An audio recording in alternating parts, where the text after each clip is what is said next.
Hello friends, bread வச்சு நல்ல கிறிஸ்பியான ஒரு ஈவினிங் ஸ்நாக்ஸ் எப்படி செய்யலான்னு பார்த்துடலாமா? ஒரு மிக்சிங் பவுல் எடுத்துக்கோங்க. அதில் 1 கப் மைதா மாவு சேர்த்துக்கோங்க. 1 ஸ்பூன் அளவுக்கு சோம்புத்தூள், 1 ஸ்பூன் கரம் மசாலா, 1 ஸ்பூன் மிளகாத்தூள், 1 ஸ்பூன் தனியாத்தூள், 1/2 டீஸ்பூன் அளவுக்கு பெப்பர் சேர்த்துக்கோங்க. தேவையான உப்பு சேர்த்து நல்லா மிக்ஸ் பண்ணிவிட்டு தண்ணி சேர்த்து மாவு வந்து இட்லி மாவு பதத்துக்கு ரெடி பண்ணி எடுத்து வச்சுருங்க. ஒரு 6 ஸ்லைஸ் பிரெட் எடுத்திருக்கேன். இதை வந்து இந்த மாதிரி 2ஆக கட் பண்ணி எடுத்துக்கலாம். அப்போ தான் நமக்கு ஆயிலில் வந்து ஃப்ரை பண்ணுறதுக்கு ஈஸியாக இருக்கும்.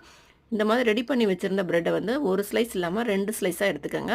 அப்போ தான் வந்து அது பார்க்குறது கொஞ்சம் அழகாக இருக்கும். இந்த மாதிரி எடுத்துகிட்டு நம்ம ரெடி பண்ணி வச்சுருந்த மைதா மாவில் போட்டு அதை வந்து நல்லா கவர் பண்ணி எடுத்துக்கலாம். மாவில் போட்டு எடுத்த பிறகு பிரெட் கிராம்ஸில் வந்து எல்லா பக்கமும் நல்லா படும்படி டிப் பண்ணி எடுத்துக்கலாம். இந்த மாதிரி எல்லாத்தையும் ரெடி பண்ணி எடுத்துகிட்டு கடாயில் வந்து ஆயில் ஊற்றி நல்லா சூடு பண்ணிக்கோங்க. சூடான பிறகு நம்ம ரெடி பண்ணி வச்சுருந்த பிரெட்டை வந்து ஆயில் போட்டு 2 பக்கமும் நல்லா வந்து கலர் சேஞ்ச் ஆகிறது வரைக்கும் ஃப்ரை பண்ணி எடுத்துக்கோங்க. ஸ்டவ் வந்து மீடியமான ஃப்ளேமில் வச்சுக்கோங்க. ஏன்னா நம்ம பிரெட் கிராம்ஸ் எல்லாம் இருக்கிறதுனால சீக்கிரமாக கலர் சேஞ்ச் ஆயிரும்.